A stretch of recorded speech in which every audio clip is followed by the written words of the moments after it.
You're listening to the We Are Libertarians podcast network. Find all of our shows at wearelibertarians.com. Hey, everybody. Welcome to the show. I am Hodey Johns. And I'm Brian Wohlgemuth. And Aaron V will be here in just a moment. He's just running a little late, and we wanted to get started.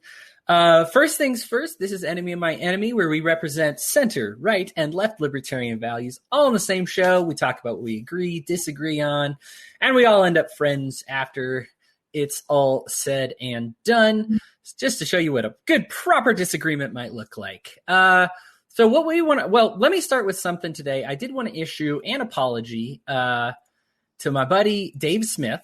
I misquoted him in the last podcast, and I should apologize to you, the listener, as well, because if you tune in, you expect good information, and I gave you bad information. And I don't like giving out bad information. That's not what I'm here for. So I believe the quote he said, well, we're going to get the expletives no matter what we do anyway. So I believe I said, he said trans rights or some shit. And what he said was, who understands that and still gets worked up about transphobia or some shit. Now, the other thing is I didn't really provide any context to that. I do not believe Dave Smith is a transphobe. And I haven't changed my mind on that this last week, but I did present it in a way that makes him seem transphobic. So to provide you the full context of the quote, because he noticed it and correctly took offense, he said, yeah, and in addition to that, libertarians tend to understand the big problems: war, slavery, theft, etc. Who understands that and still gets worked up about transphobia or some shit? Now, I would still disagree with what Dave is saying here. However, the pretext of a good disagreement is not straw manning somebody, taking the words out of context, or misquoting them. I did that. My apologies, Dave. I know you're listening. Love you, buddy. I just wanted to throw that out there. I do not want to be one of the people that is triggered and says stupid things about the Mises Caucus when they don't know what they're talking about. I do enjoy Dave a great deal. I disagree with him on these, and I think I'm not going to back away in that. I think that these types of statements alienate some people that would otherwise be good libertarian allies. However, like I said, that's a disagreement that I can have without misquoting somebody or taking somebody out of context. So I just wanted to lead with that, just as a correction to you and a correction to Dave. We're going to be talking about war in the Middle East today. So we actually did an episode about this, and unfortunately it got lost to the cosmos. And so we felt it was important enough. We were thinking about the news this week, and they're still working on what's going on with the spending bill, and they're still working on exactly what the executive orders are going to look like with the guns. And none of those fully manifested enough for us to comment accurately about them. They're speculative at this point. And so what we wanted to do is talk about something that we have definitively, and we figured, hey, if the war in Syria and the war in the Middle East got lost to the cosmos, we should talk about it. So what I've got here is just some brief info. On February 25th, America, we launched missiles and hit an Iranian target that was occupied by Iraqi military members in Syria. So it's very complicated. There's 3 countries in there involved already. We did kill 22 people. They were mostly, but not all, Iraqi military. There were some civilians killed in the attack. John Kirby has, you might say, why did we do that? John Kirby called it, he is the Pentagon press secretary. He called it proportionate and defensive. Now, what he is talking about is an attack that was attack that happened earlier in the month, and it injured an Iraqi contractor. I believe it was in Iraq. In fact, I have the map here. It was in Iraq. It injured an American soldier and killed an Iraqi contractor. And this was a response to that attack. According to Lloyd Austin, he is the defense secretary. You might recognize him as the CEO, former CEO of Raytheon. He, of course, he still owns stocks there. So he has, as libertarians warn you, he has direct incentive to be blowing people up and by using bombs and making them look useful. So that's obviously an issue we have to get into. I did want to say this because there are two new developments since we just talked about that issue alone. The first was, according to, in fact, Biden has even given a speech about it. But we are apparently pulling out of Afghanistan by September 11th. This was an agreement done by Donald Trump, and the agreement was to pull out in May. Joe Biden said we don't feel we can honor that, but he does feel we can honor it and pull out by September 11th. And then the other wrinkle to this is May 4th, we actually had a second strike scheduled, but we aborted it when a mother and child were spotted in the area. So that's kind of that's the information that we have so far, just as far as the escalation of violence in the Middle East. Brian, what are your thoughts on that? There's a learning moment there in that last sentence. Hey, look, there's a mom and a kid. We're about to put a JDAM right through the kid. Let's maybe not hit the trigger as hard as we used to back in 2001. So I'm happy to hear that. Of course, I would love the JDAM not to be hit, but this gets back to, one thing you talked about, Hodey, was proportional response. And proportional responses are great if you just want to keep things the way they are. A proportional response to somebody having your dog poop in their yard is to take the poop and leave it in their yard. It's not burn the house down. That's great. That's what you should do. Proportional response in war kind of makes me sit there and go, do you want this thing over with? Because that should be the end result of any war, is to get this over with. So whatever disagreement is there, either one side goes, we're going to kick your butt and, let's just get this over with now so we don't have to blow up anybody or kill anybody. But that's not been the end goal in Afghanistan, Iraq, Syria, blah, blah, blah, blah, blah. These endless wars keep going. I am a big fan of when you need to do something, you do it right. You go in, you get it over with. But you have to be very measured, and it's kind of like what we get back here with the police shootings, things like that. You've got to make sure you're right, and you've got to make sure that you're taking out the right people. If you cannot tell the difference between a group of IED makers and a wedding at 45,000 feet, you probably shouldn't pull the trigger. And so I'm glad to hear there's a little more trigger control lately, and that should be the front page news. But I also find it funny with Biden sitting there going, oh, it's going to be September 11th. I do project mapping and things like that. You figure out it's going to take this much time to get something complete, get some fudge numbers in there. Did it really come up September 11th? Did they really sit there and go, you know what, we need an extra 197 days or whatever that time frame is? And oh my God, it's September 11th. What are the odds? No, you don't want this over with on a certain day. You can say it's a goal. Hey, look, you know what? We can't get it. We'd really like to be over by September 11th, but we're going to do it sooner if we can. That's the goal of any project. But I got a gut feeling on September 11th, we're going to get we tried. And the problem is that Steve, the cook, he does this really wicked lamb kebabs. And unfortunately, can't get this lamb anywhere else. So we're going to stay here another few years.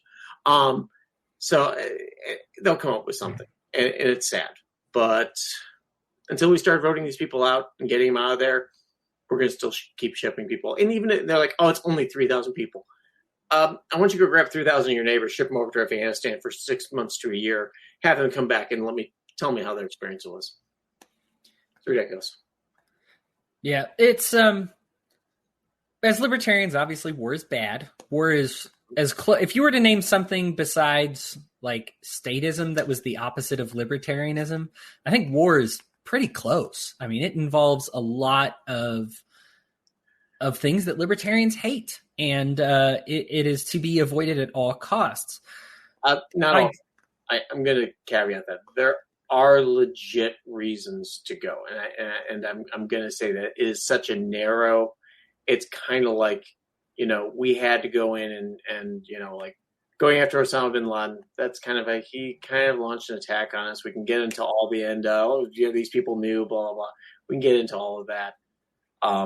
But this whole now we're going. Oh, let's get Saddam Hussein, who's maybe building a nuke, maybe just saying he's building a nuke, whatever. Right. Maybe just interested in nuclear technology. I don't know. That's fair. It's to be avoided at most costs. It's to be avoided whenever possible, I guess. And it's just it's one of those that, I mean, again, this is why we should have congressional approval on these things, which we haven't for a very long time, because you should have most people be able to look at it and say, yes, that's why we now.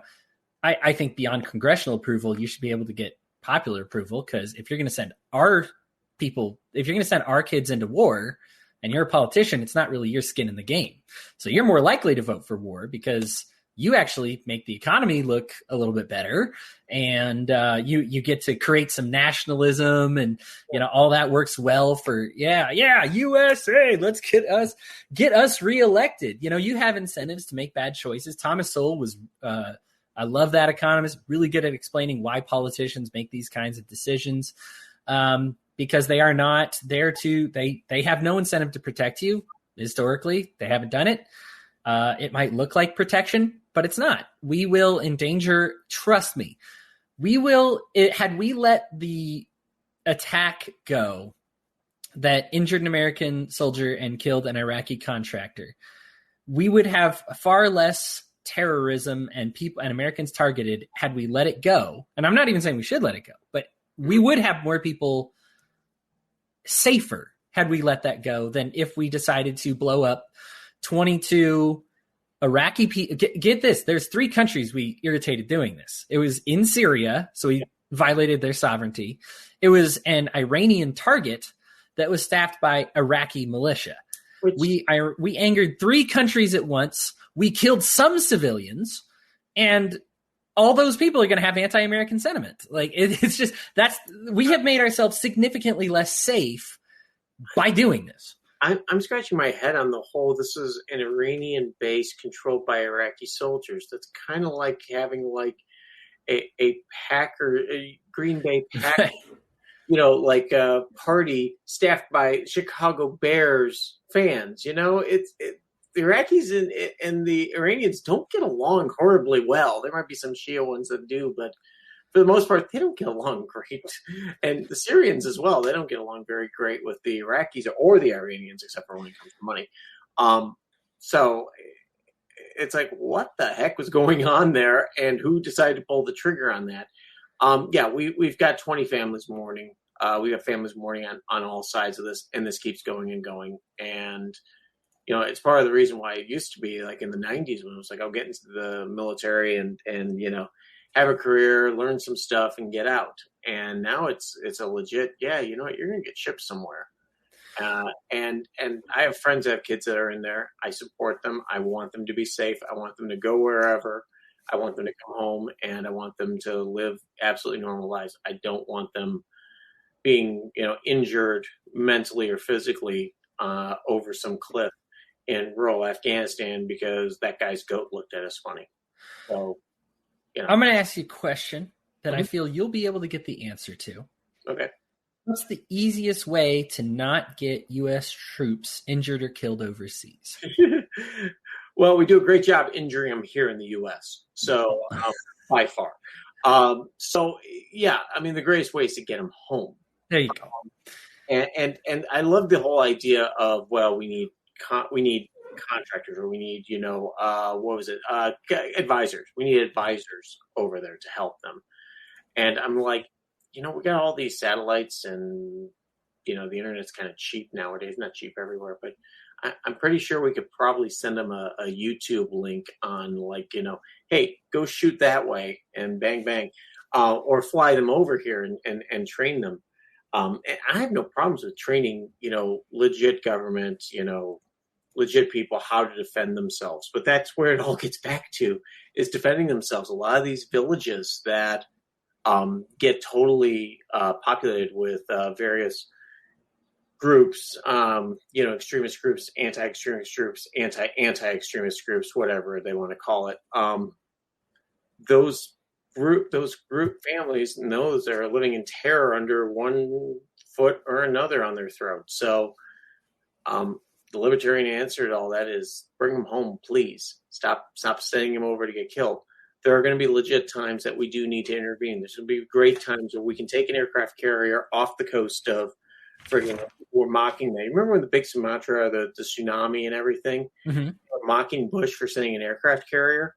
And it was like, no, that thing generates so much fresh water. We can make all the water there. We have a hospital. We have all this stuff. We have helicopters that can get the most critical injured, get them treated. I want that. That's the kind of foreign aid I want. That's the kind of stuff I want when something bad happens. We can sail right in. So, of course, say, hey, do you want our help? All right, good.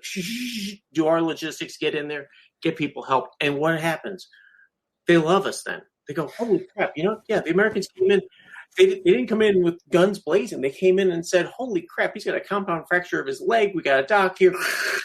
Okay, he can walk again. Before that was just put a bullet in his head because the infection is going to kill him in 3 weeks. It makes us so much safer by administering aid. And think about this. I want to use an analogy. I love sports, so you can get a sports analogy out of me. So there are sports here in America. There's sports here overseas. And one of the things that leagues overseas do to combat steroids, and I'm not that they do everything better in other countries. That's absolutely not true when it comes to sports. But some leagues, what they do is they turn the onus of keeping their players honest onto the teams, because what they'll say is, listen, if we catch one of your players who has taken steroids, we will strip all the rings from your team. If you win a championship, they're all gone.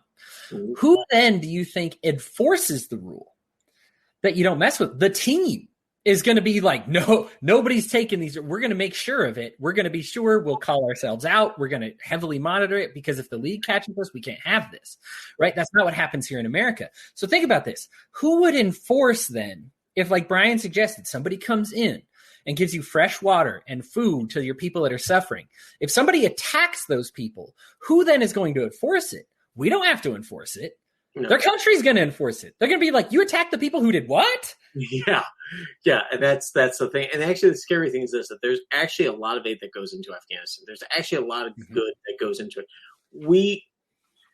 When you look at Afghani culture pre-Soviet invasion, when you look at Iranian culture during the Shah, which the Shah, trust me, was a terrible tyrant, but there were some good things going on there, and we can, people say, we're after Western culture. No, it was pretty progressive in Iran and things like that. When those countries fell to extremism, we saw what happens, and it's unfortunate, and it's taken them back several years for women's rights, gay rights, things like that. I mean, there's this whole list of things that we can sit there and say, we really wish you would do this better. But that, of course, then gets in this whole libertarian perspective of, they've got their own choice, but do they really? But yeah, the self-monitoring, the self-policing is the greatest thing that you can do. And that gets down to the individual and the individual's ability to be able to self-police. And that comes with either the ability to defend themselves, the ability to redress government, to get help, and the ability for government to deliver that help.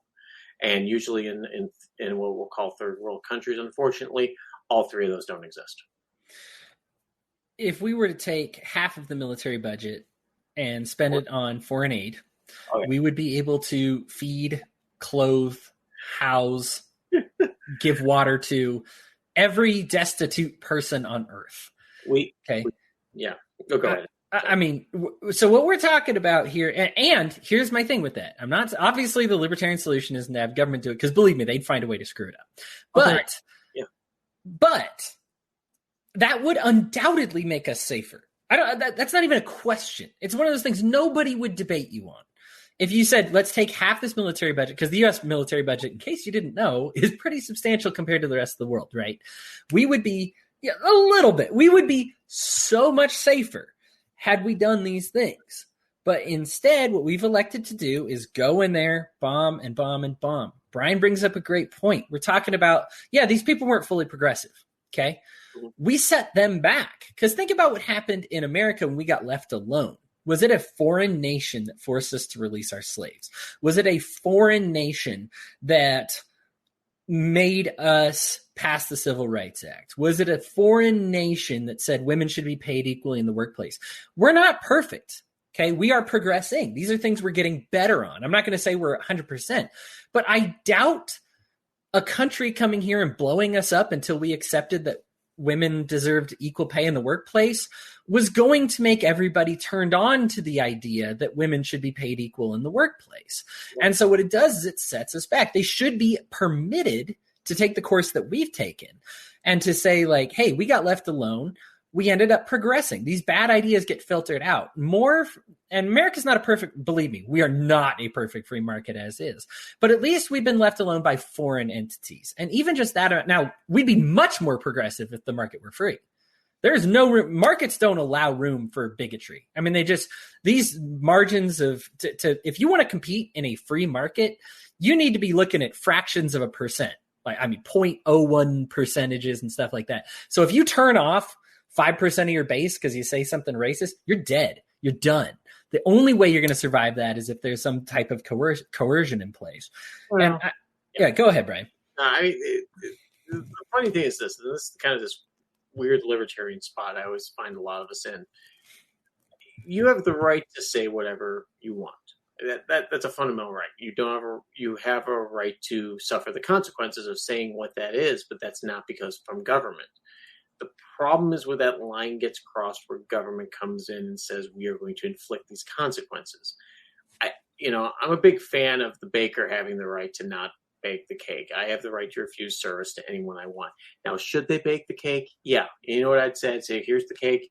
Here's the icing and stuff. You really don't want me to decorate it. It's not going to be my best work. If somebody calls me up and says, I want you to play a country and western song for our jingle, I'm going to look at them and say, I'm going to suck at it. It's going to be terrible. I have no heart in doing this.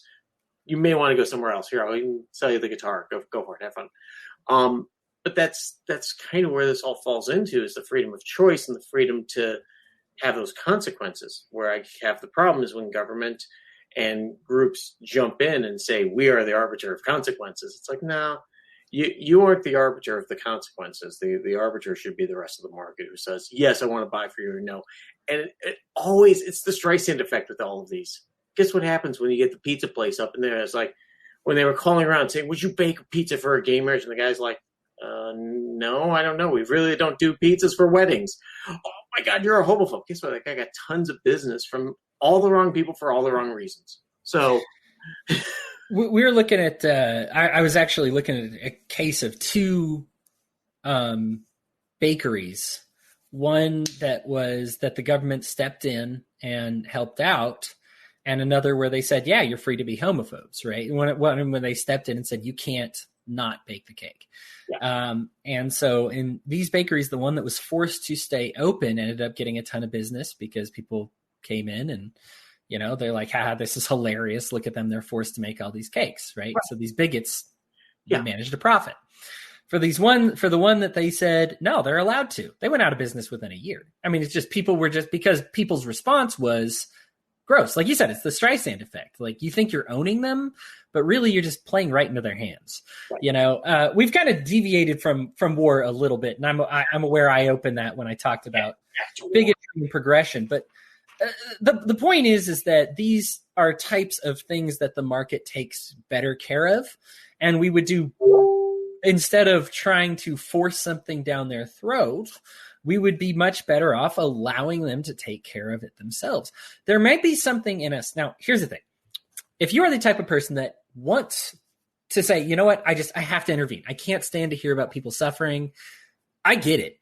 If America was like, hey, what's going on with the Uyghur genocide is horrific. What happened in Yemen, you're looking at a death toll at like 3 times the Holocaust.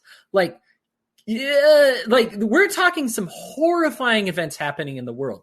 And if America busted in, was like, you know what? Like Brian said, maybe this is where our all cost goes. Like, you know what? This is where it goes out the window.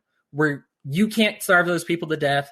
We're setting the Uyghurs free. We're not allowing genocide to occur in this world. Okay. Right. We're not doing that. No, and we're not going to.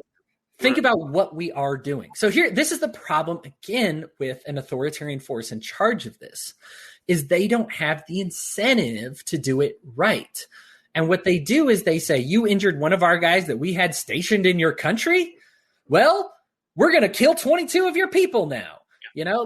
This is, and so this is, why are we there? Why are we not in Yemen? Right?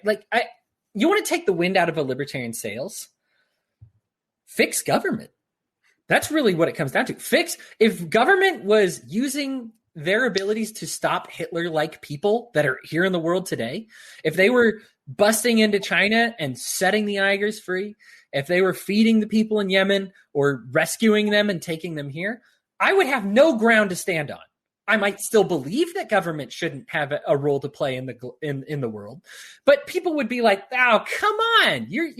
I would be the bigot suddenly. I would be an awful person because I said, hey, they should be out." But instead, this is the nature of government. This is what they do. They don't have an incentive to do the right thing. They do the wrong thing. I think I've quoted on this show before, but I'll say it again. One of my favorite metrics of all time is that the USSR did produce more food than America. What they didn't have was the incentive to give it to people. And so it rotted away in storage. Their people died in mass. And this is government in a nutshell. It can work on paper, right? Like, I don't think Keynes was an inherently evil person, but the way he saw it, he was like, oh yeah, we'd produce the food. We'd produce these, we'd keep people employed at all times. We wouldn't go to war. I mean, and Hayek was the one, of course, pointing out, like, people are going to go to war constantly. We'll be in a perpetual state of warfare if we are constantly producing weapons. And he's like, no, people aren't that evil. They're not going to do it. Well, here we are, right? This is what we do. We're in a constant state of warfare. We're finding any excuse at all we can use them. I want to point this part out of the story out because here's what bugs me about that second strike that we called off. If the first strike was proportionate, what was the second strike for? Okay, we already know, and Biden's coming out looking like a dove after this, but we already know he's looking to blow up a second target. Yeah. So in response to, and here's my question: who made the call to not bomb him? Was it the person sitting there flying the drone or the helicopter that said, "I'm not blowing up a mom and a baby"? Was it that person who didn't follow an order? Because could you imagine if that shit show happened? Excuse my language. Yeah, I would have a very hard time pulling a trigger. And I understand that it's a different mentality, chain of command. You're given orders. There's a reason to do it. Sometimes you just have to. But I would have a hard time pulling a trigger on blowing up a mom and her baby unless that right behind that door that they were standing in had a nuclear weapon that was going to wipe out the entire city or something. Then I'll go, right. And then you go, well, and then at that point, that's a Sophie's Choice moment. And I go, yeah, I'm done. I'm not doing this anymore. But I would be very interested to find out that backstory on it. If it was somebody saying, I'm not doing it, or if they've changed the standards, the operating procedures that say, hey, look, if this is going to look bad, which it probably will, hopefully. And that's the greatest thing, though. I hope this is happening, is that we are getting more, as we get more connected, we're getting a lot more of this to where people go, this is going to look terrible. There's going to be like moms on her phone sitting there, oh, look at the little baby. Wham! JDAM comes in and blows them up. I hope they're doing that because that's great. That's the exact type of mob kind of social media, that's exactly what we need. We need that to trend so that people will go, what the hell? And I don't care if they're, what language you're speaking like that. You can sympathize with anyone who's going to sit there and say, yeah, I'm not. I would love to get somebody on this show that would sit there and say, pull the damn trigger. Yeah, follow orders. I would love, but the thing is, most libertarians would go, no. But you're supposed to be our right libertarian, Brian. You're supposed to be the one saying that's the thing with most normal people. And just because I'm right wing does not mean I'm like kill them all, like God sort them out. And I don't think most people are. I think most people get immune to the numbers.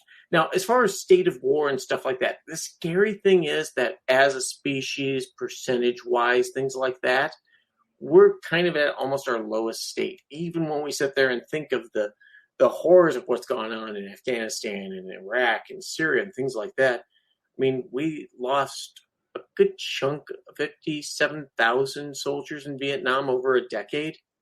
And that was, before that was Korea, which was worse. And before that was World War II, which was worse. And World War I was supposed to be the war to end them all. We're still in a cycle. But the one thing I will say about it is that cycle is shrinking. And I think it's shrinking mostly because we are now moving towards a more not only interconnected world, but a more capitalist world. Mm-hmm. Capitalist countries generally don't like to bomb each other. Number one, it's bad for business. Number two, it's bad for politics. Authoritarian countries like to bomb each other because they're running low on resources, and they can do it because, look, I'm uber god, whatever. I'm going to bomb somebody else. The reason North Korea hasn't done it is because I think the Chinese have such a shock collar on them. I think if somebody said, we're going to lob a nuke at Japan just because, I think that the entire North Korean government would fall in about 20 minutes. South Korea would be an island very quickly. Yeah, pretty much. But that's the thing, I keep looking back at where we were. I think about this 40 years ago, or 30 years ago. I'm doing math here. 30 years ago, we were celebrating the fall of the Berlin Wall. I remember doing that when I was in high school and college, my freshman year, and stuff like that, and all the things that were going on. That was the greatest threat to humanity as a whole. And that, and people have posted about, these guys are heroes that didn't start, that stopped a nuclear war from when they had every right to. They had the orders they were being pressured to, and they stopped the war from taking place. Right. We're getting closer and farther away from that point. There are still single people that can cause all sorts of havoc. But because we're so interconnected, it's much harder to do on a nation state level. It's much easier to do on an individual level, but it's much harder to do on a nation state level. That's what kind of gives me that little bit of hope for humanity. So that's why I think that hopefully as we keep growing and capitalism keeps flourishing through the world, because it's very hard to find someone who says, I want good old-fashioned USSR type socialism. We're going to get it right this time. You can find them on the internet, but of course they're the people that are sitting there tweeting that from Starbucks on their iPhone, bitching that the person didn't put enough, flavoring in their latte. It's like, I had a great conversation with a customer of mine who told me about growing up in the Soviet Union, and he avoided the really hard labor in the grain mills, because he figured out that he knew how to pull a lever to get a ton of grain into a truck and get it real close.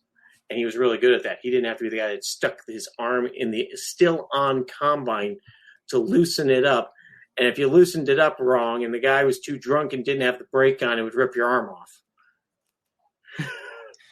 Yeah.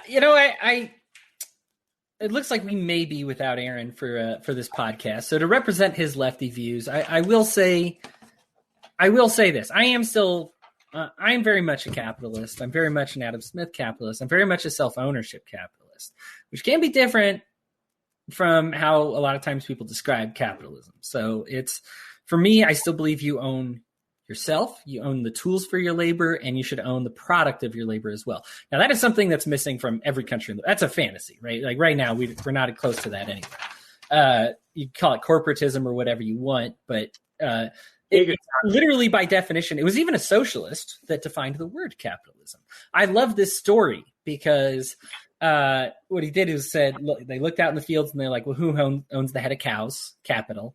The capit referring to the head. So who owns the head of cow?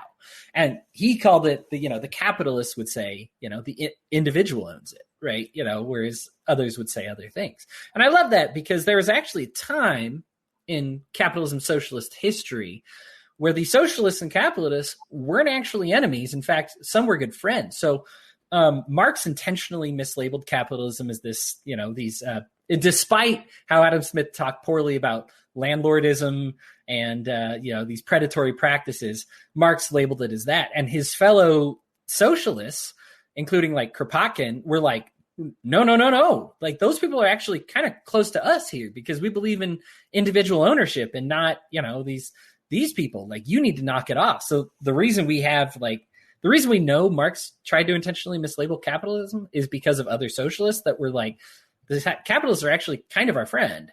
So the reason I bring up this story entirely is because it is important when we discuss these world economies, when we say they're capitalist, they're not capitalist. I think for me, it's less effective to discuss whether they're capitalist or not, to discuss like how much capitalism they have, how much free market do they have, versus how much authoritarianism do they have, how much big government do they have?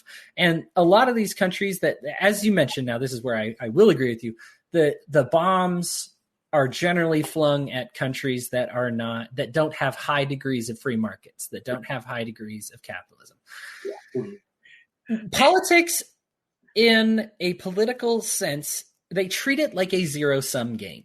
And socialists tend to fall in this trap a lot. Aaron's not here to defend himself, but I will pose this as it is something we're thinking about, that taking the wealth from the rich people does not make poor people richer. It's just historically, say what you want. You can show it on paper. Like, here's my thing. You show it on paper, it might look good, but then you try it, all the rich people leave, and you've got yourself in a real quandary here. Now, I'm not, obviously, if people are making the wealth by in unethical ends, if it means, then it behooves us to do something to fix that problem. People should not be surviving by exploiting workers. And that's kind of where I tend to agree the most with my libertarian socialists on, because that's not something we should be doing. That's stealing. You're taking away their ownership of what they should have. I generally come at it a very capitalist way in saying the individual should own their stuff, and not the socialist way in saying we should redistribute that stuff to everybody. But I understand that, like, I think for me, this is where I can come to, I think this is why this subject unifies so many libertarians, is because regardless of whether you stand on capitalism or socialism or what these other, like, what is happening in these countries is wrong. And it's more wrong in some of these countries that play it as a zero-sum game. The great part about economy is it's not zero-sum. You don't have to take it from rich people. You can make the poor more wealthy by not taking it from rich people. And it's something that these countries don't quite have figured out. Unfortunately, instead of showing them the light of how that's figured out and allowing them to create wealth and making them more free, we send soldiers that guard checkpoints. We say, you go here. Here's a curfew. Here's who you're allowed to speak to. Here's who you're not allowed to speak to.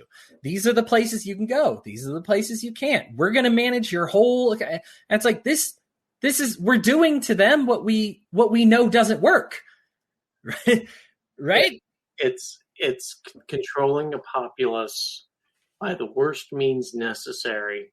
And the idea is that we can't take a risk. We can't take a risk of being hit. We can't take a risk of this. We can't take a risk of this. So it's better just to take away their freedom, as opposed to becoming buds and learning, and just like getting back to what we were talking about earlier, which was, showing up and saying, hey, look, we're going to help you dig a well.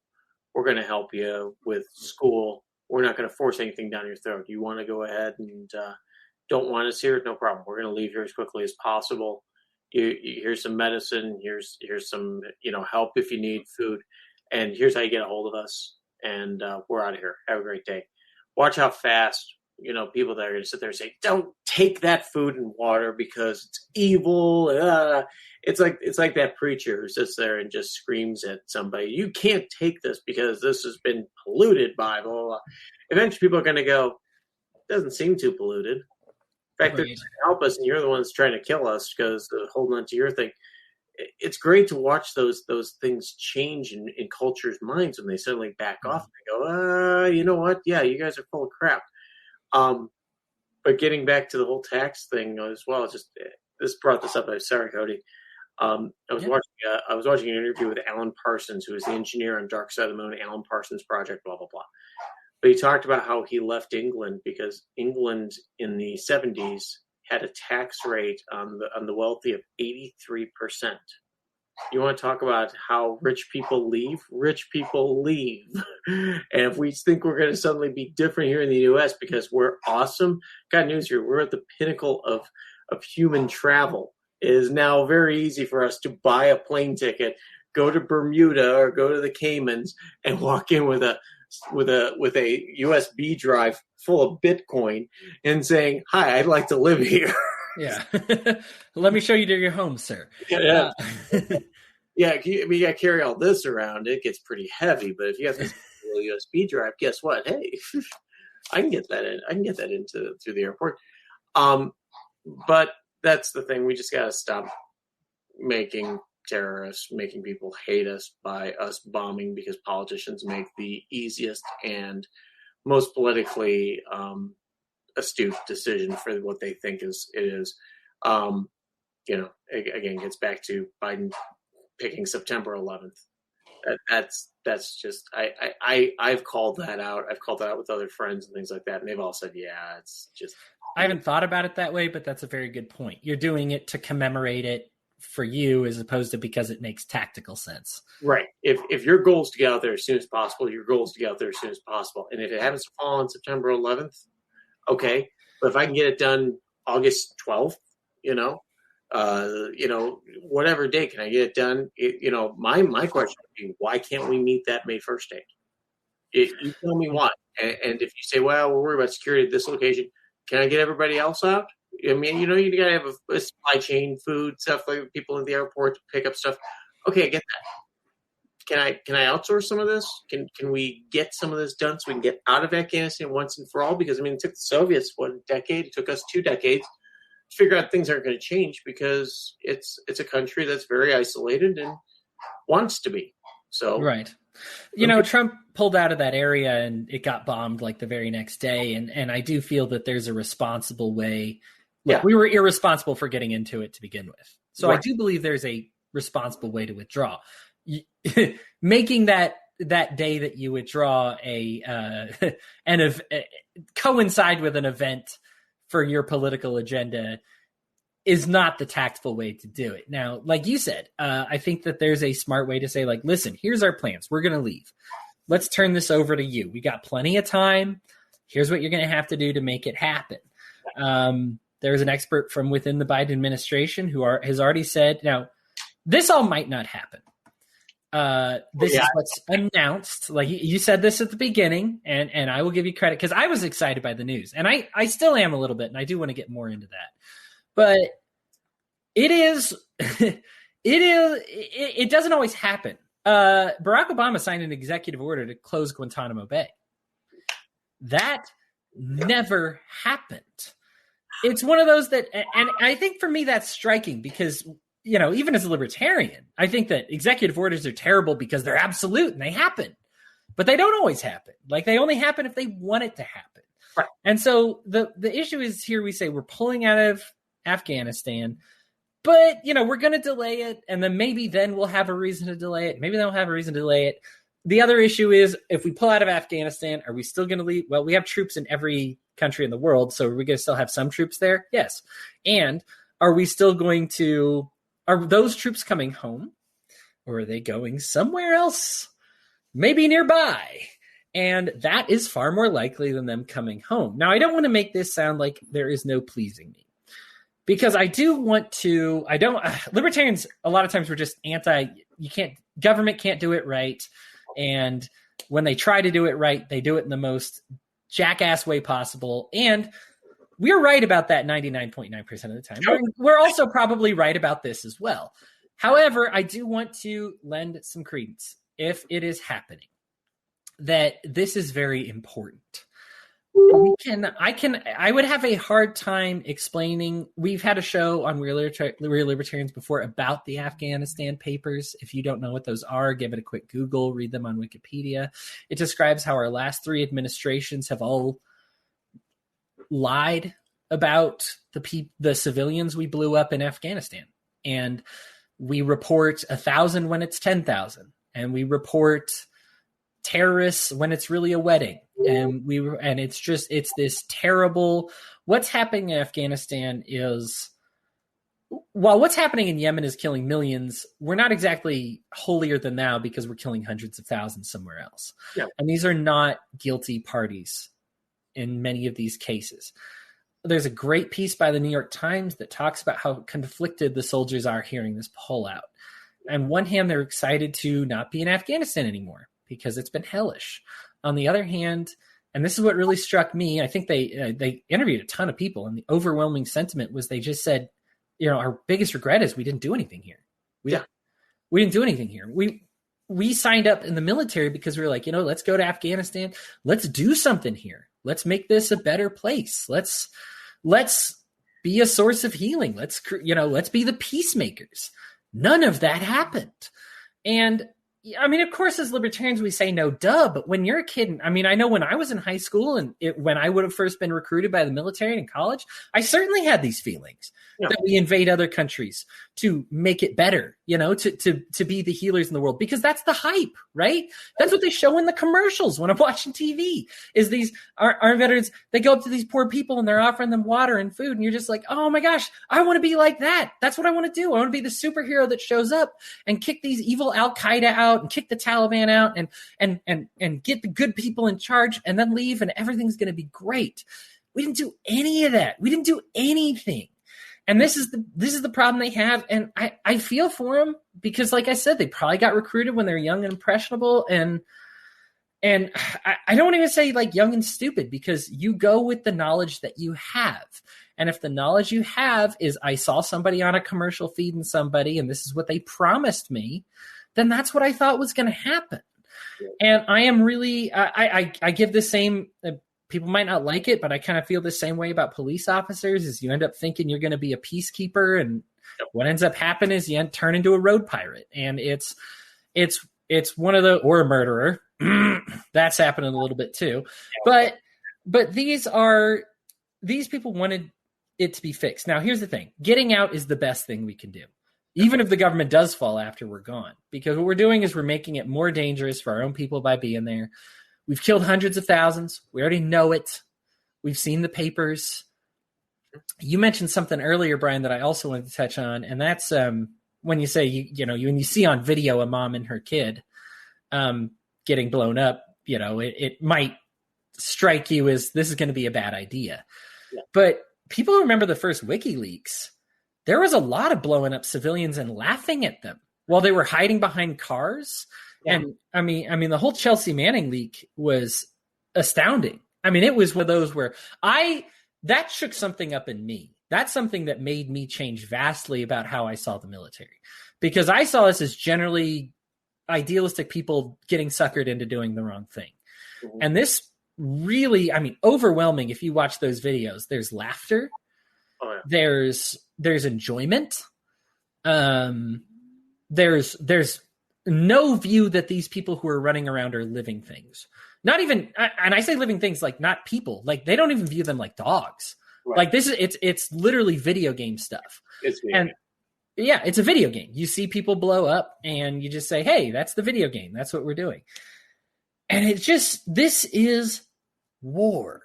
This is the reality of war. And man, Chris Spangle kind of had a similar journey to me. I thought that war was important. It was something, when you see evil, part of you wants to fix it. And part of you says, yeah, I'll volunteer to go fix it. Or these people have volunteered to go fix it. Let's send them. Let's do it. You can't, with the current structure, we have to change the structure before that can ever be a reality. I would love to be a country where our government was stopping the Uyghur genocide and stopping the genocide in Yemen and fixing those and fixing what's going on with all the warlords in Africa. That's not what's happening. And we need to accept that as a reality. We need to accept that as a system. We've never done this, right? This has never been why we were in Vietnam, why we were in Korea, why we've been in Africa before. None of these were ever to stop these warlords. We made them worse. You have to accept from a scientific basis. You have to go hypothesis. You need to test it. You need to make observations, and you need to come to a conclusion. And I want to stress that it's okay if your hypothesis is, let's fix these problems by going to war. That's okay.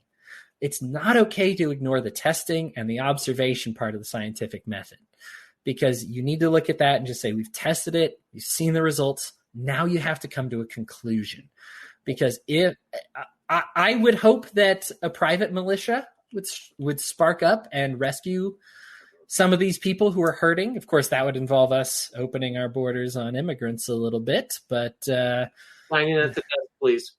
Yeah, different subject there, but yeah, Brian, I kind of said it. That was a little rambly. It's everything. I just want to get out everything that I had about war. What do you got? I'm on War with the Odin. I know it's supposed to be like, go bomb them back to the Stone Age. They're already kind of not quite there. They're like the Bronze Age. But the thing is that it gets back to what's the best way to change the world. And the best way to change the world is to lead by example and give people opportunities. And you do those. I think if we started really, the greatest thing we could ever do in Afghanistan would be to go in there and say, you guys are really good at opium production. I mean, really good at opium production. We want to buy it from you guys because there are legit uses for opium. We want to buy it from you guys because you guys, like fentanyl. Yeah, well, which Biden's managing to screw up, by the way. Yeah, sorry, keep going. But there are other crops as well. We say, you know what, you do really good with opium. We'd like to see if you can do this and this, and we'll buy it from you. And I want to give you a contract that says you're going to deliver, and upon delivery, I'm going to hand you a wad of cash. Just show me that you grew it. Show me that you did it. Show me that you did all the stuff along the way. And here's a wad of cash. And all of a sudden, people are going to be lining up going, wad of cash? Oh, forget that guy that's, says that I need to send my firstborn over to blow himself up to make Allah happy. But this also, one thing I did want to touch on, Hodey, your disenchantment with the military, with WikiLeaks. I share that with you, but I took a little bit different viewpoint on it. I lost all faith in mass media, the big media, those big companies, which should have been the first thing in the newsroom should have been, number one, why do I pay you guys? And number two, why aren't we covering this as like one of the top stories? They spun it immediately as, oh, this is a serious leak. Oh my God. They treated it like treason. And I'm sitting here going, this is like Pentagon Papers on steroids, guys. Come on. You guys won Pulitzers. You get books, you get movies made. We'll crack out Dustin Hoffman. He'll come crashing in and say, I knew I saw I got the USB drive and I knew we had something. Whatever, this is a time for you guys to step up and be heroes in what they do. They sat there and just all over every single Assange, Chelsea, everybody involved in it. Greenwald still gets cracked on for the Snowden stuff, which the Snowden stuff, frankly, was the A, we're not surprised, but B, should have made everybody go, wait a minute, why aren't we doing this? Why aren't we keeping up on this? And of course, there's always, you got to check and say, look, we don't want to release this document that accidentally names every source you have in Iran and gets them all hung, or shot and their families killed. You don't want to do that, but you do also want to cover the story. And the media covered it up immediately. When I saw that, I was like, I'm out with them because they're on board because they don't want to lose their buddies. They don't want to lose their scoops. They don't want to lose their likes. They don't want to lose all of those inroads and relationships. And it's just like what goes on with the Uyghurs, with Yemen, with all this other stuff like that. The NBA players who Nike stepped up and said, look, we're not going to buy any more cotton that's made from slave labor by Uyghurs. Okay, great. You would think that the NBA would be all over that and be like, you're right. In fact, we're not going to do a shoe deal with anyone who make a commercial. Yeah. You need to pay people. Fair. We talk about fair wage and fair living. Fair. All this stuff. Except when it comes to shoes. Shoes, we tend to just go, hey, you know what? Yeah. So one of the stories I read was Nike getting out of that, and I thought, okay, that's a good step. And the problem is going to be sourcing it because it's always tough to tell. Well, look, yeah, sure, it's all non-slave labor or not.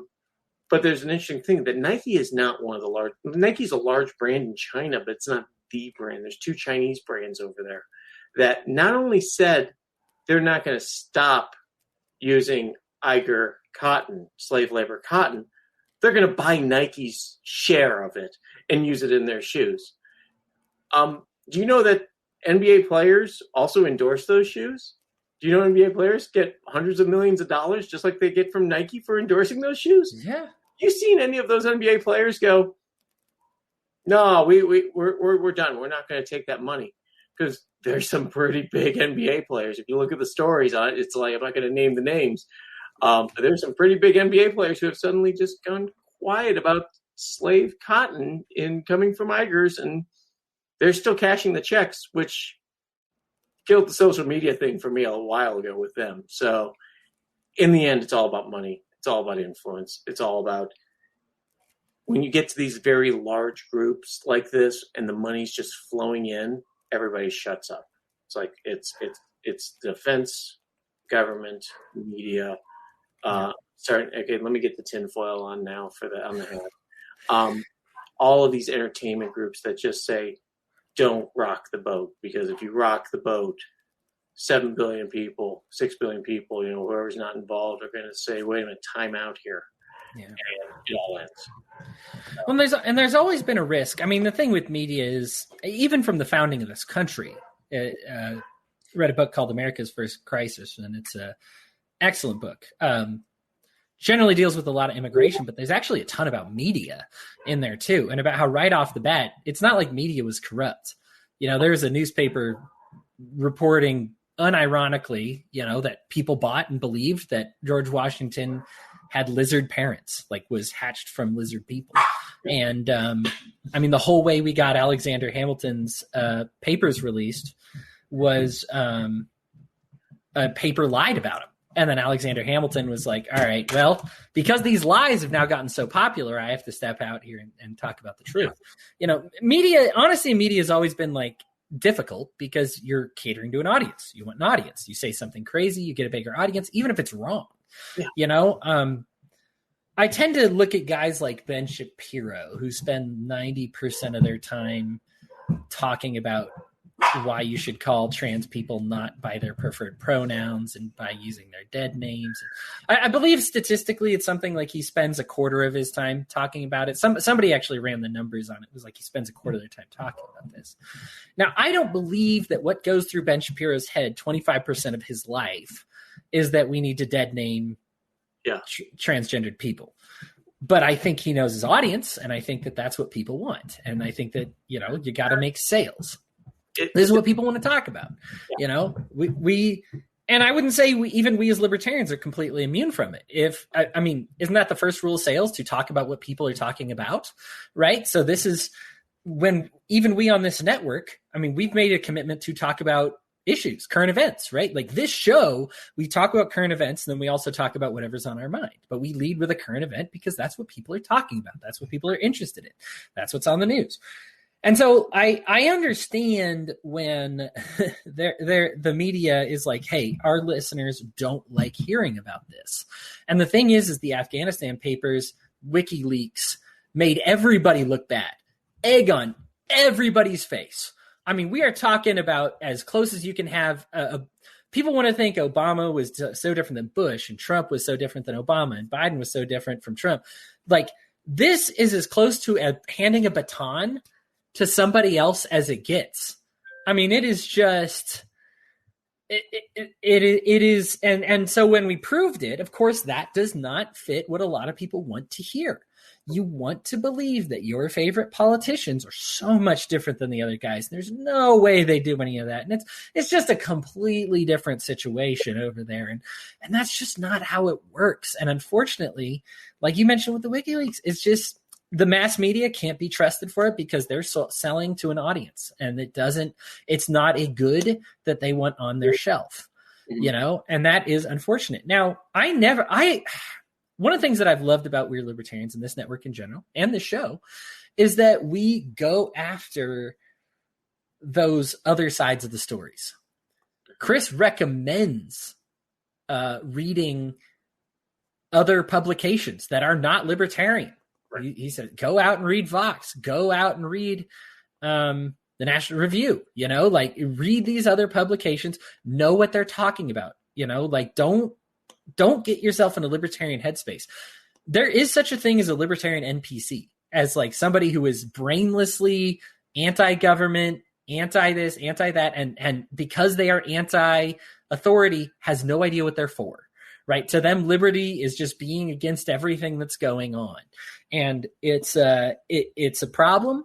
It's something that I think libertarians, now generally we tend to be better about it because you don't become a libertarian by following the status quo. So I'd say they're a lot less, but it's still a problem, and it's still something that we have to think about and worry about. Cool. Well, let's move on to some peace of my mind. Yep. I just yammered for a bit, so Brian, I'll let you start with a piece of your mind first. Okay. This is going to be the unlibertarian statist type of right-winger type of viewpoint here. Ooh, delicious. I'm eager to fight with you.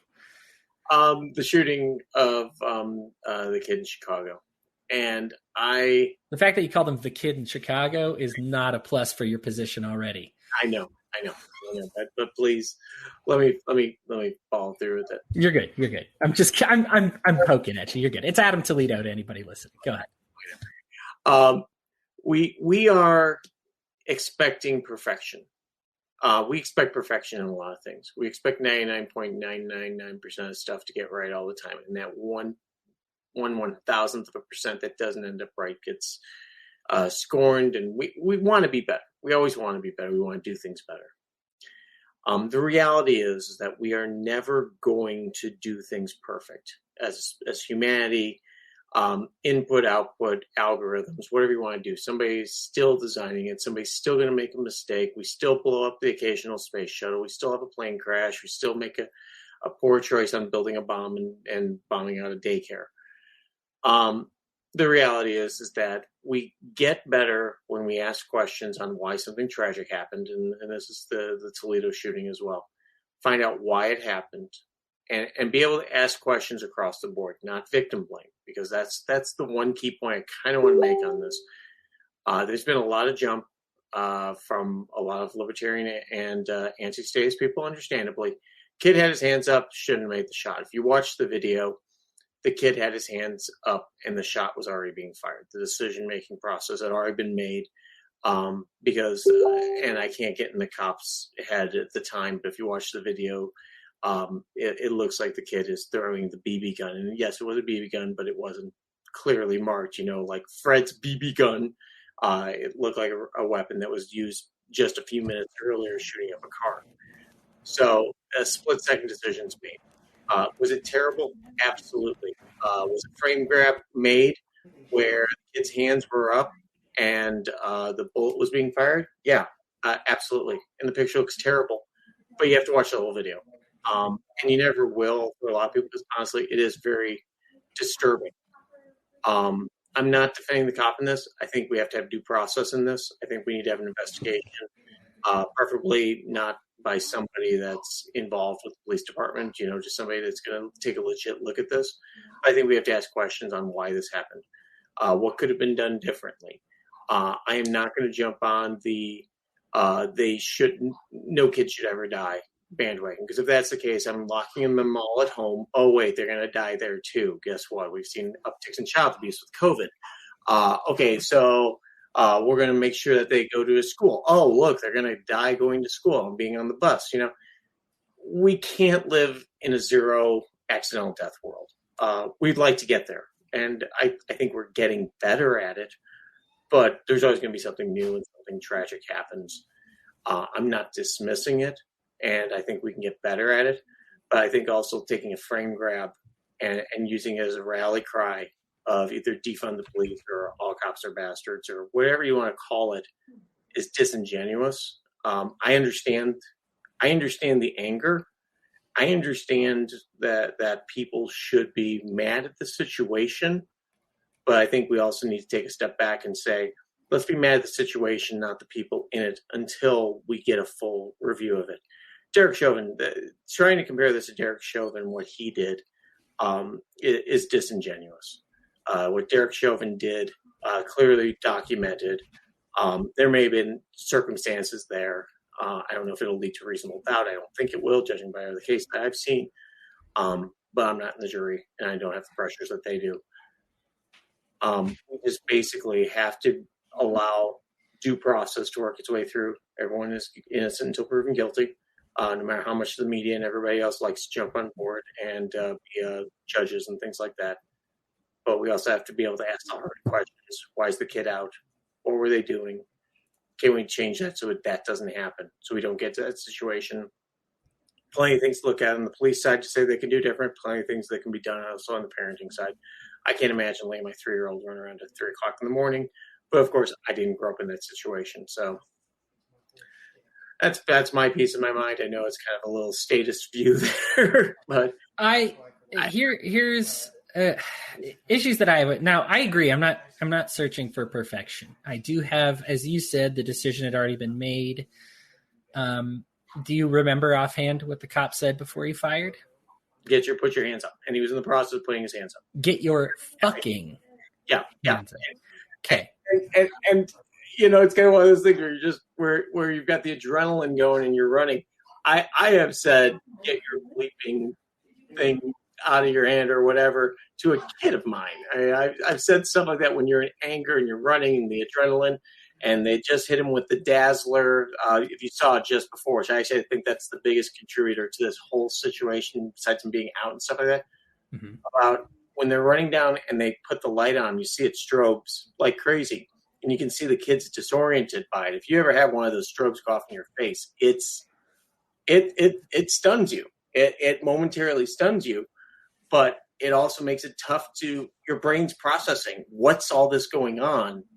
And all of a sudden you're telling him to get your effing hands up, and he's got the wherewithal to pull and throw the gun behind him, which is fine. I mean, that's, I don't agree with that. I wish he would have just sat there, put his hands up, the cops find the BB gun and go, oh, it was a BB gun. Dumbass. That's what the cop would say, not saying the kid was a dumbass. So I know what the cop would say. He already said hands. So. Keep digging, Brian. You're good. Fucking mess. Make my point for me. No, I'm kidding. But there's a lot of things, but that's the thing, is being able to go back and ask those questions. And it's tragic. It's horrible. Not only watching the video, but watching the cops' reaction afterwards. It wasn't I've seen plenty of videos where they shoot a guy, cuff him, and then they sit there and talk about weather for 5 minutes waiting for the guy to bleed out. So, I mean, he immediately went in and said, hey, he didn't cuff the kid. He started doing CPR, trying to get help, radioed in saying that the police fired shots. Because if they would have said shots fired, what happens is they will secure the scene before the ambulance comes in. There's a little difference there. If you say the police shot, that there's no return fire, the ambulances will come right in. Sure. So, right. And I would say I haven't seen somebody compare it to Derek Chauvin, but had I done so, yeah, it's a very different situation here. I do think, here's the thing. If you make these decisions because of the heat of the moment, you should not be a police officer. I agree with what you're saying, Brian, because I think a lot of us get stressed out in that type of scenario. Like you said, like with your kid, or things are going around and you're overwhelmed and you're freaking out, right? This needs to be a job that is only for people who are very calm under pressure, who are very measured, who, if you tell somebody to get their hands up and they put their hands up, you shouldn't shoot. Right. And this is, again, he's allowing, I think it's very relatable. I get what your point is taken, that it's very relatable because I understand what he's going through. It was very quick. It was very, you can imagine if you're looking for somebody, they're armed and dangerous. You see somebody with a gun, they make a quick motion. I get that. But if they make a motion that responds to your commands, even if it's a quick one, This cannot be a game of Simon Says. And ultimately, there are jobs that we have in this country that are great for people who get overwhelmed when there's too much pressure. Police officers are not one of them. And this is and I think this is it, is we talk about reform, and we've spent oodles and oodles more money on reform, and yet these types of things are still happening. And I think what needs to happen in the libertarian perspective, we have to simplify our laws. We have to cut down on the number of these interactions, and we have to cut down the way in which they're dealt with. Here in Salt Lake City, we actually had a real severe problem with cops shooting suspects and suspects shooting cops. We added a de-escalation course to the officer program. Now, I haven't checked this statistic recently, but since it was implemented, we actually had, at least for a few years, I remember we had a few years worth of data at least, but no cops had killed any civilians and no civilians had killed any cops. It was actually better for both sides. This de-escalation training is very important. Sorry, go ahead, Brian. Yeah, no, it's amazing how when you pointing guns at each other, people don't shoot each other. Right. Mary Ruwart calls this the good neighbor policy, right? If nobody's striking first, there is no fight, And so this is one of the things that I did want to bring up as well is Breonna Taylor.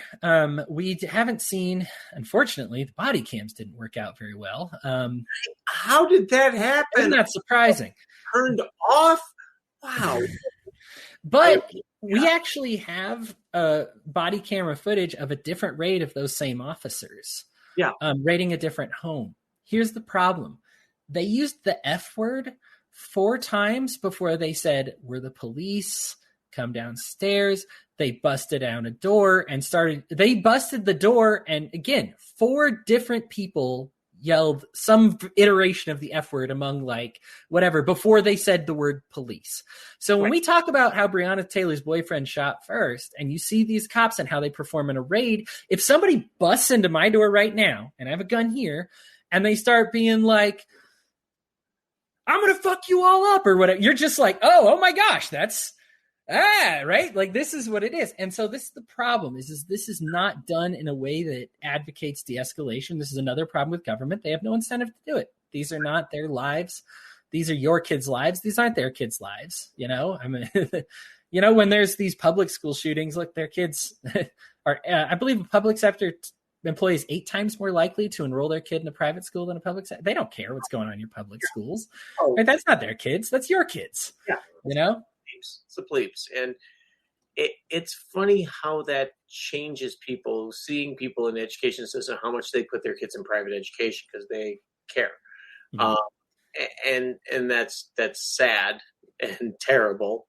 But I think COVID maybe is proving that point pretty plainly, especially with the schools that refuse to open.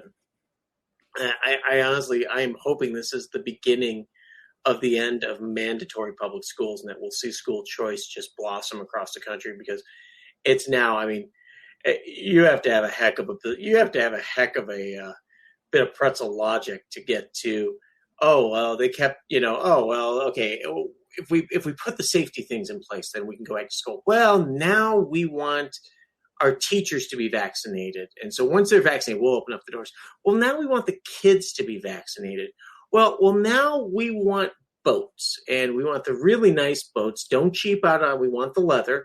It keeps going down and down. And what do people say? After a year and a half of this type of education process, either you're really good at teaching your kids and realizing how poorly they're teaching them in school, or you're sitting here going, you know what, I'll just put them in a private school. And of course, when that happened, when they suddenly saw the spike in private school enrollment, the state came in, you can't do that. You can't do that. Watch me. You do it. Yeah, do it in a heartbeat. Yeah. I would love, and it's of course goes against privacy laws, just to go ahead and say, okay, if you enroll your kids in a private school and you're a public employee, you have to report that. Just flip a bit. Just flip a bit. We won't track you, name like that. But just don't do surveys. Let's actually make it a requirement of employment. If you enroll your kid in private school, it's fine. You can go right ahead. Don't include college. College is a different story. But flip that bit, and let's see how many kids are in private schools. Let's see how many kids are in schools outside of their district, the district that they live in. Right. It's segregation based on class and based on location, and that is bad stuff. Yeah, I appreciate that. It is different. Again, this officer should be treated much differently than Derek Chauvin. Like you said, he was immediately remorseful. I still believe he's accountable for his actions. Yeah. I still believe that there needs to be an amount of, I don't think we should hold water to people who don't deserve our water. I think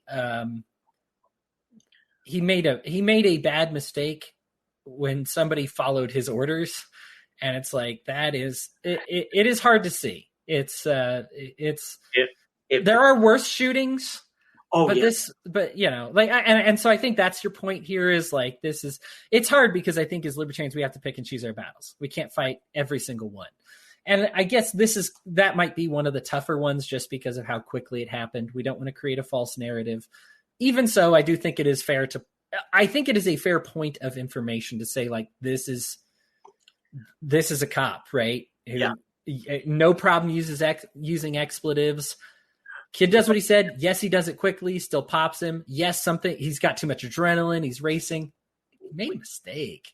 Well, I think he realized he made a mistake. I think the question is this guilt? Is this manslaughter, or is this something, where you kind of get in that fuzzy area of justifiable shooting?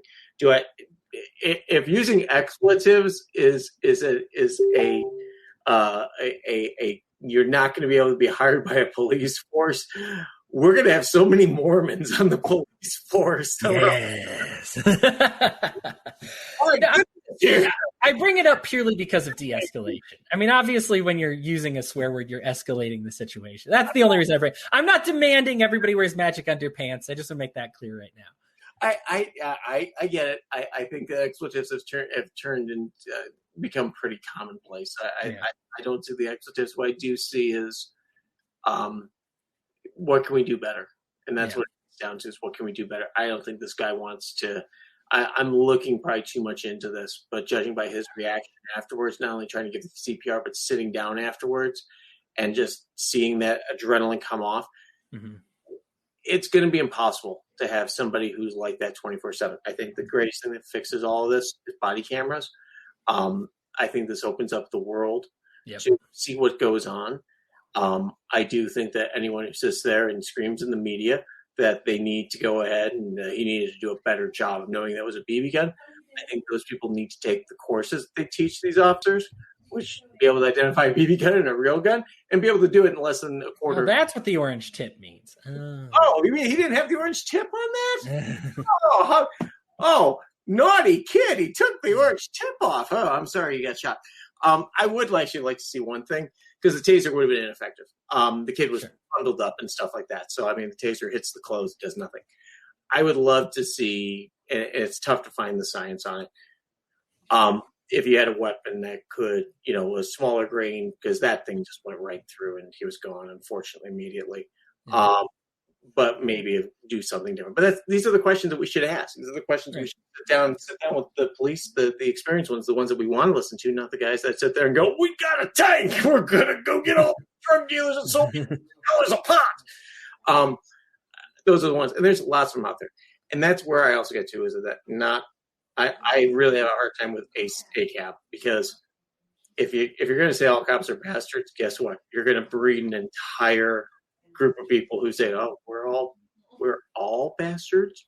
It's like what they said when Libertarians were like, Chuck Todd today said Republicanism and Libertarianism has brought racism into the national. And I'm just like going, is Chuck Todd really know what he's talking about?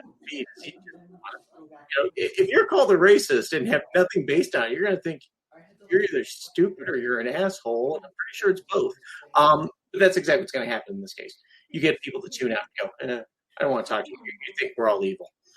Yeah, this is something that I felt for a while, and I believe the police force was probably my last libertarian domino to fall, for me personally. And the reason being, and I still feel this way a little bit, is because I do feel that, much like if we give the same excuse to military members, they were young, they are idealistic, they didn't know better. This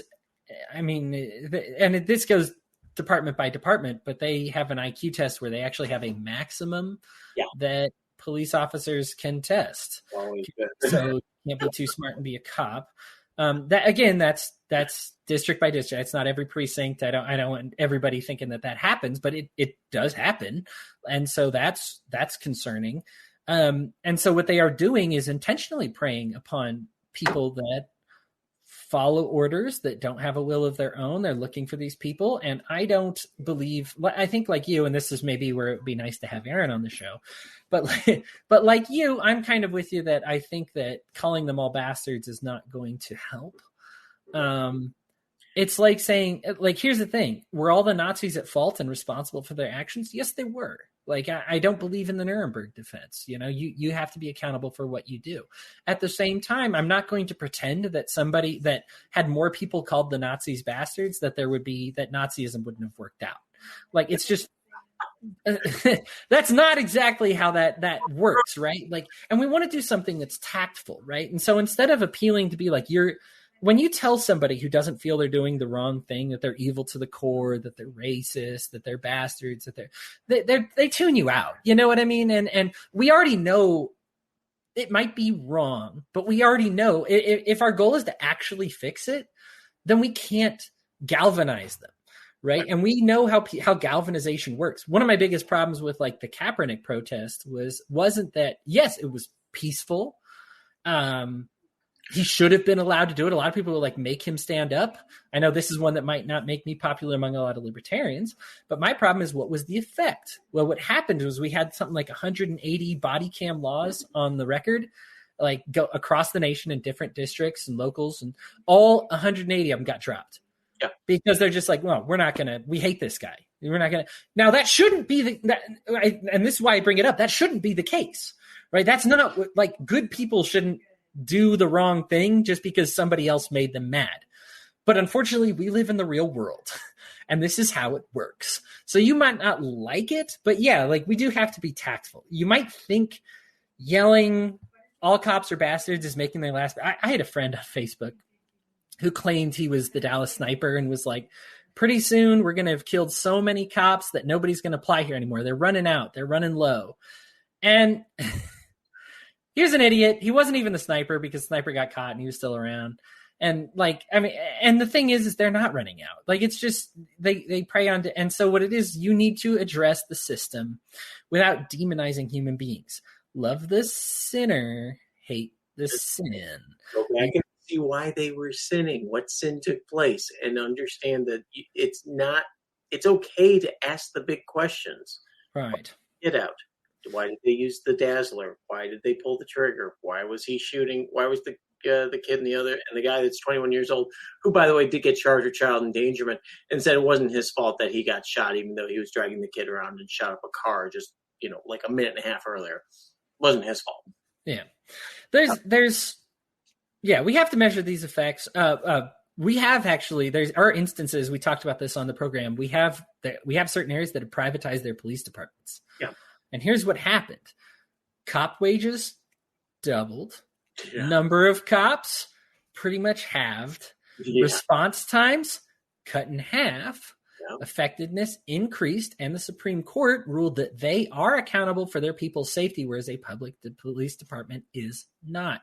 What was the priorities of these police officers?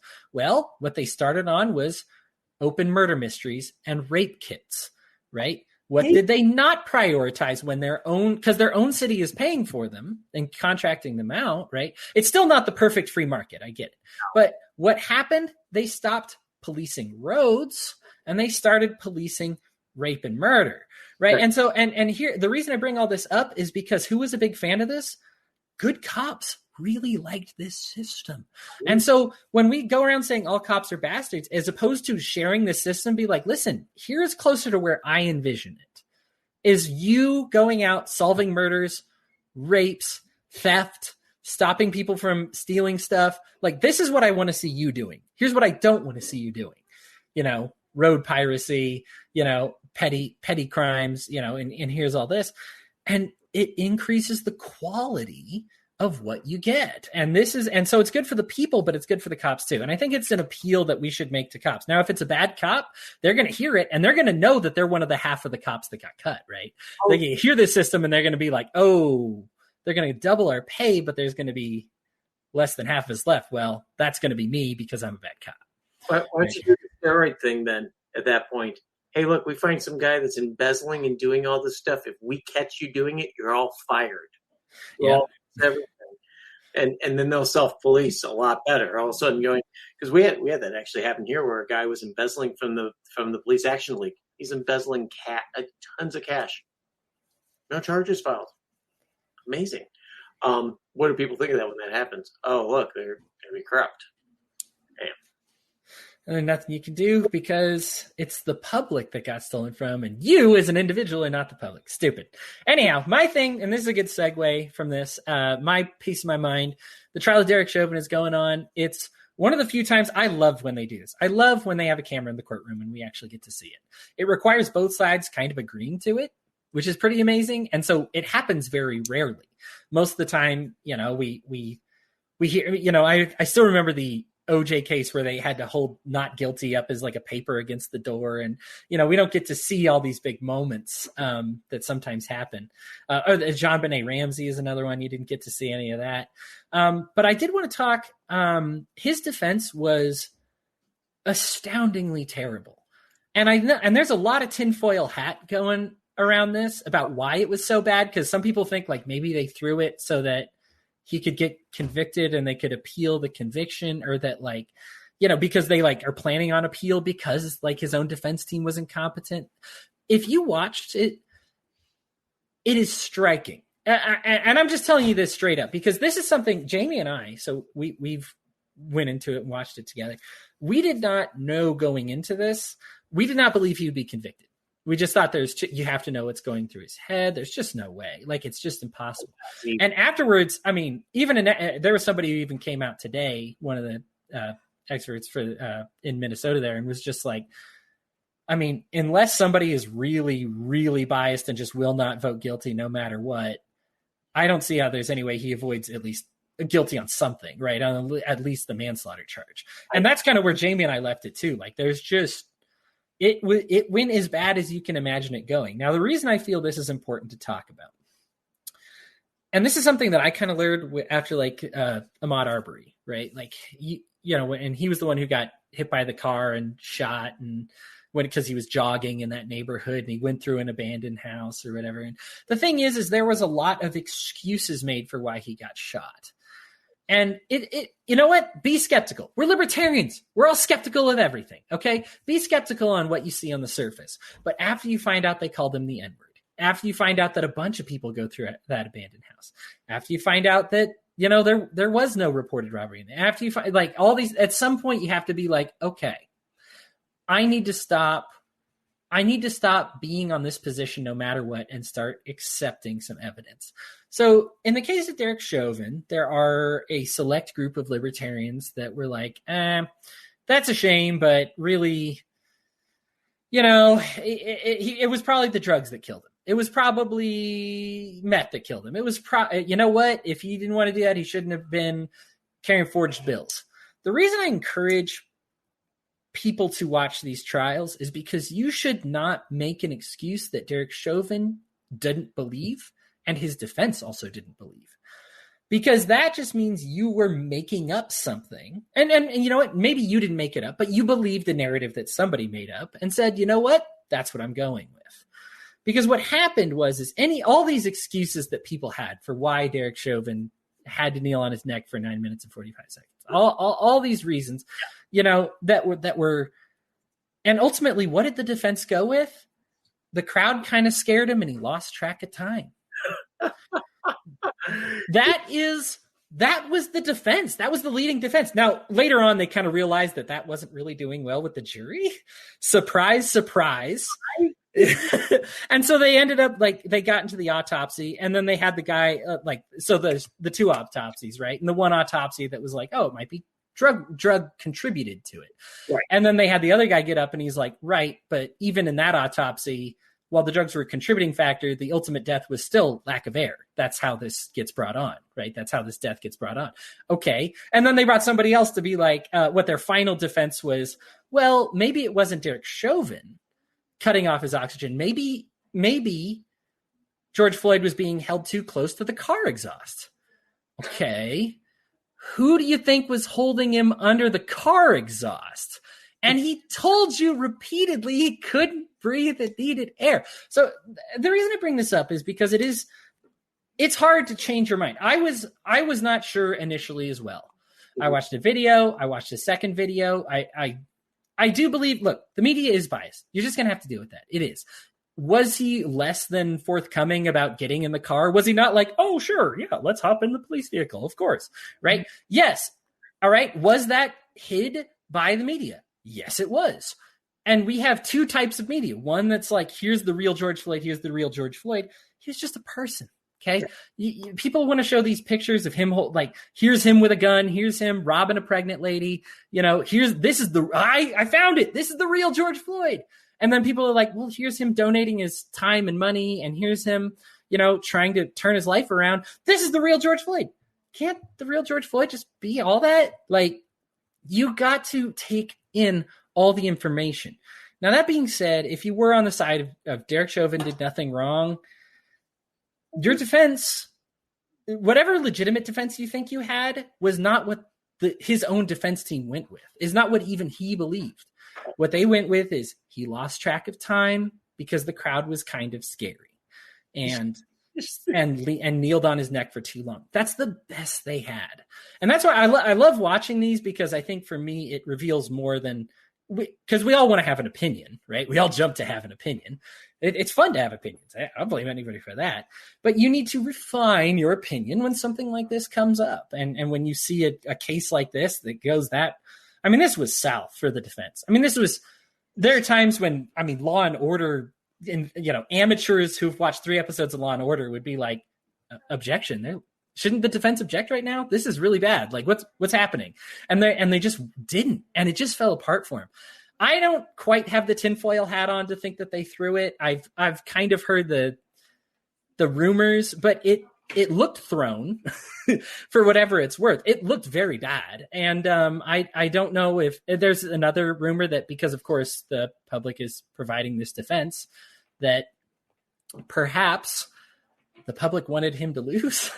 Then that way they get rid of the rights. These are tinfoil hat theories. I'm just throwing these out there. I'm just saying it was really bad. And if you believed any dumb story about, I don't want to call it dumb. They look legitimate. If you believed a story that didn't hold water, let it go. Just be like, okay, you know what? Now I have more information. My girlfriend actually hadn't seen the full video before the trial. And after seeing the video and watching it and what the pedestrians were saying, she was like, oh yeah, that's murder. That's what murder looks like. Okay. And yeah, go ahead, Brian. It's definitely man too.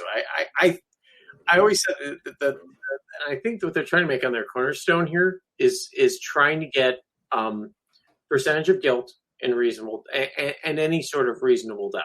Mm-hmm. Percentage of guilt, government loves to say, hey, if you're 1% responsible for this, you're 100% responsible as far as the government's concerned. So that's the threshold they think they're doing. Number 2 is just getting somebody in there to go, well, with all the circumstances and things like that. And that's where it kind of gets into this whole thing of, well, he lost track of time. And can you make a reasonable, concern that he was really afraid and things like that with all the police around him and this crowd growing, saying, hey, what you're doing is awful and you should stop doing that.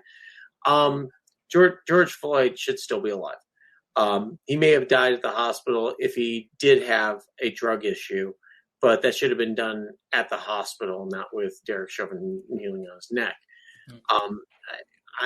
The 2 police officers I've spoken to just briefly about this, both of them were kind of horrified by it, personally, that they wouldn't do that because they know that's going to end up very poorly for whoever is in custody.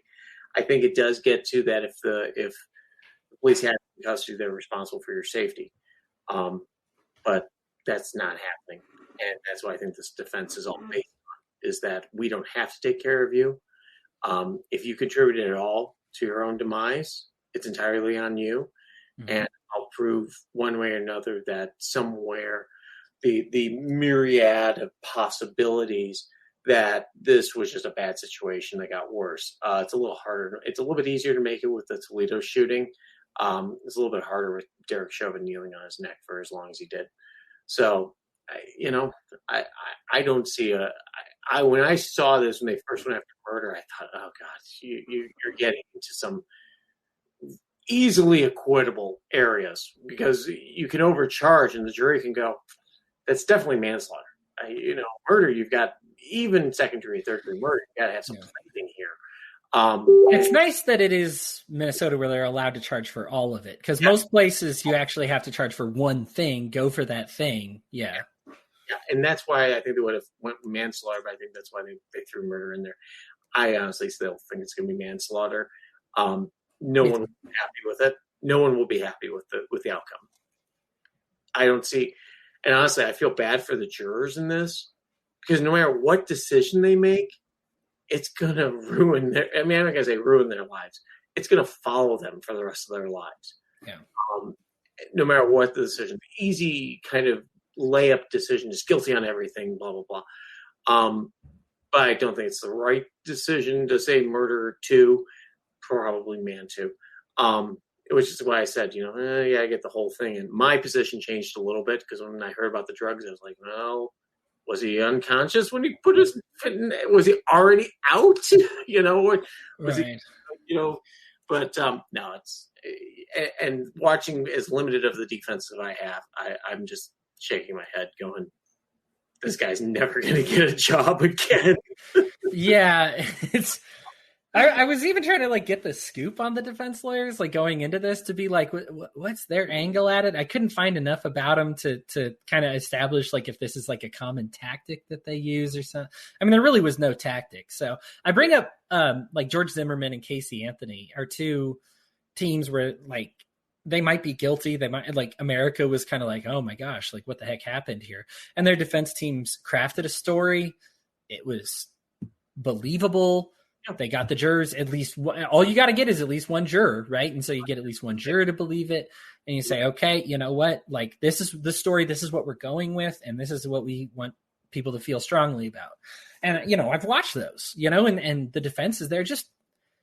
They did a great job. And so if you want to see what a great defense looks like, and I don't want to anger people by saying there's no way Casey Anthony killed her kid, and there's no way George Zimmerman was not up to malicious activity when he tracked down Trayvon Martin.